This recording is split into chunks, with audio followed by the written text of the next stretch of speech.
दोस्तों अभी हमने देखा था आनंद विभव किसे कहते हैं।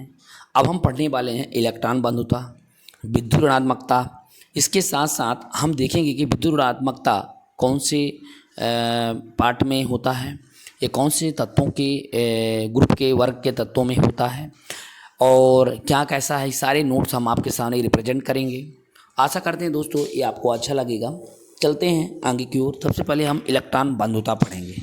जी हाँ दोस्तों, आपने सही सुना है, हमने इलेक्ट्रॉन बंधुता समझेंगे। इलेक्ट्रॉन बंधुता कैसे समझे, ये वर्ड कहाँ से आया और इसका क्या है। देखिए बेटा, देखिए जब कोई उदासीन तत्व है, कोई भी उदासीन एलिमेंट है, मान लीजिए वो जब उदासीन है भैया, उसमें कोई भी चार्जेस नहीं है, तो जब वो इस उदासीन होता है तो वह जो है जो ऊर्जा ग्रहण करता है, जो इलेक्ट्रॉन ग्रहण करता है, ठीक है। तो जब इलेक्ट्रॉन ग्रहण करेगा भैया तो वो कुछ ना कुछ परिवर्तन तो होगा, तो उसमें ऊर्जा उत्पन्न होगा। क्या होगा भैया? ऊर्जा उत्पन्न होगा। तो ऊर्जा उत्पन्न को, जो ऊर्जा उत्पन्न होता है उसी को हम इलेक्ट्रॉन बंधुता कहते हैं। क्या कहते हैं बेटा? इलेक्ट्रॉन बंधुता कहते हैं। क्लियर है? चलिए अब देखिए, वर्ग जो 7वां ग्रुप के हैं वे इनमें इलेक्ट्रॉन बंधुता सबसे ज़्यादा होती है। जैसे fluorine, chlorine, bromine, iodine, astatine, ये ग्रुप के जो एलिमेंट्स होते हैं इनमें इलेक्ट्रॉन बंधुता ज़्यादा होती है। इसमें अगर देखा जाए सबसे अधिक क्लोरीन की इलेक्ट्रॉन बंधुता सबसे ज़्यादा होती है। अब आगे हम बात करेंगे दोस्तों, तो नेक्स्ट हमारा विद्युत ऋणात्मकता पढ़ेंगे। अब देखो विद्युत ऋणात्मकता किसे कहते हैं पहले ये जानिए। जिससे देखिए कोई भी एलिमेंट्स अगर जुड़ा हुआ है पॉजिटिव और निगेटिव, उनमें जो इलेक्ट्रॉन अपनी ओर आकर्षित करने की जो क्षमता होती है उसी को, उससे हम जो अपनी ओर इलेक्ट्रॉन को खींचने की जो क्षमता होती है उसी को हम विद्युत ऋणात्मकता कहते हैं। किसी तत्व की परमाणु लिखा ना की क्षमता जिससे वह साझेदारी इलेक्ट्रॉनों की जोड़ी को अपनी ओर खींचती है उसे तत्व की विद्युत ऋणात्मकता कहते हैं।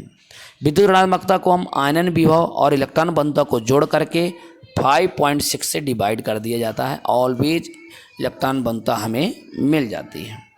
ठीक है, अब हम आगे की बात करें दोस्तों, तो आगे हमारा पार्ट सी, फ्लोरीन की जो विद्युत ऋणात्मकता होती है वो सबसे अधिक होती है।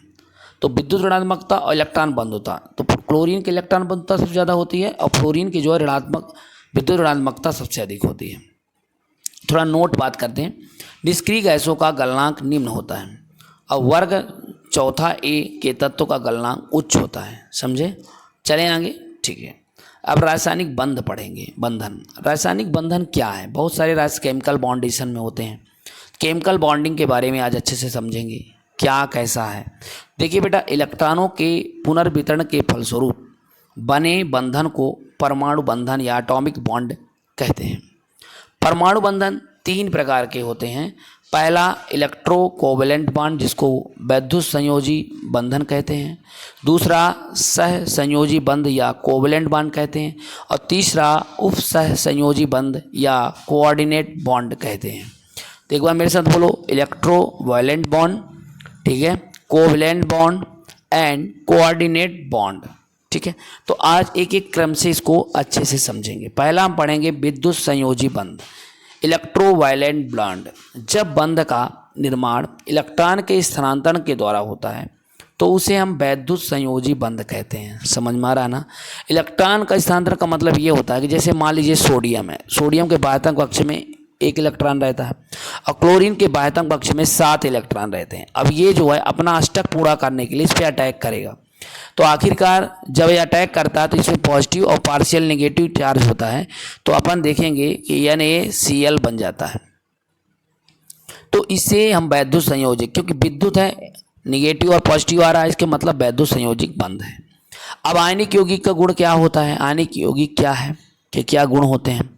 देखो, ये आखिरकार ये आयनित हुए कि नहीं हुए भाई, ये कहाँ पॉजिटिव आयंस में बदल गया और ये कहाँ नेगेटिव आयंस में रहता है।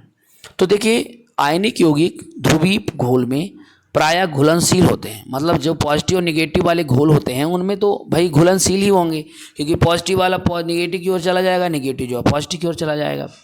ये घोलक जिनका परावैद्युत स्थिरांक उच्च होता है, मतलब उसका कहने का मतलब मेरा, जैसे जल।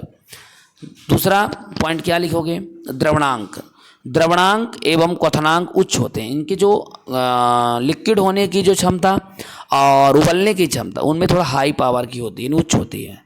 जलीय घोल विद्युत का सुचालक होता है। आयनन की मात्रा प्रायः उच्च होती है। ठीक है, तो ये देखेंगे। जालक ऊर्जा पढ़ेंगे तो जालक ऊर्जा किसी रवा या आयनों को एक दूसरे से अनंत दूरी तक अलग करने के लिए आवश्यक ऊर्जा को जालक ऊर्जा कहते हैं।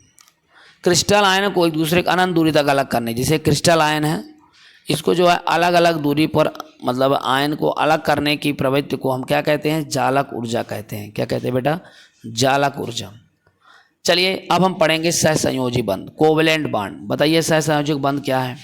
आप कहेंगे सर सहसंयोजक बंध जब दो सदृश या असदृश परमाणु अपनी बाह्यतम कक्षा के इलेक्ट्रॉनों को आपस में साझा करके संयोग करते हैं तो उनके बीच एक बंध बनता है जिसे सहसंयोजक बंध कहते हैं।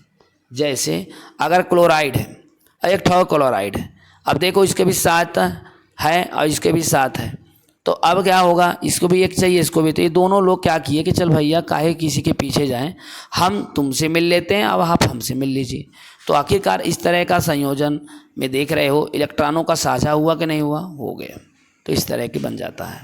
ठीक है, नेक्स्ट देखेंगे सहसंयोजक बंधन रिजिड और डायरेक्शनल होता है। अतः ये विभिन्न स्थानांतरित अवस्था स्पेटियल अरेंजमेंट, ठीक है, में अवस्था में रहते हैं। त्रिविम समयवता को प्रदर्शित करते हैं, ये आप जाने रहिए। ठीक है, सहसंयोजक यौगिक के आणविक रूप में रहते हैं, ना कि आयनिक रूप में। इस कारण से ये घोल की अवस्था में विद्युत के कुचालक होते हैं। ताप दाब की समान अवस्था में ये प्रायः गैस, वाष्पशील द्रव या मुलायम ठोस पदार्थ होते हैं। इनका द्रवणांक क्वथनांक निम्न होता है। ध्रुवीय घोलक में प्रायः अघुलनशील, किंतु ध्रुवीय घोलकों को प्रायः घुलनशील होते हैं। तो इस तरह का जो हम देखेंगे विद्युत ऋणात्मकता में बंध की प्रगति। देखिए बेटा, जब दो परमाणुओं की विद्युत ऋणात्मकता के बीच काफ़ी अंतर हो तब उनके बीच बंधन आयनिक होगा। जब दो परमाणु की विद्युत ऋणात्मकता के बीच अंतर हो तब बंधन ध्रुवीय संयोजक होगा। जब दो परमाणु की विद्युत ऋणात्मकता के बीच अंतर शून्य के बराबर हो तो सहसंयोजक बंध होगा।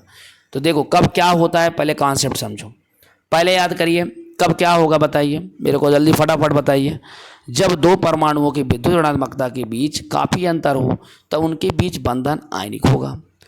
समझ रहे हैं ना? जब दो परमाणु की विद्युत ऋणात्मकता के बीच अंतर हो तब बंधन ध्रुवीय संयोजक होगा। और जब दो परमाणुओं की विद्युत ऋणात्मकता के बीच अंतर शून्य के बराबर हो तो सहसंयोजक बंध होता है। समझ में आ रहा है ना? ठीक है, तो ये पूरी बात हमने यहाँ पे क्लियर कर दी। अब हम जब भी बात करेंगे उप सहसंयोजक बंध के बारे में बात करेंगे। तब तक के लिए आपको आज तक का यही है सेवा रहेगा। दूसरे फिर हम लेकर आएंगे। एक बार फिर से बता दे रहे हैं आपको, जो ये पढ़ाया जा रहा है, समझाया जा रहा है, ठीक है, ये पूरी तरह से आपको समझने के लिए है बेटा। इसको मन लगा के पढ़िए और ज़रूर इसमें आपको फ़ायदा होगा। Thank you.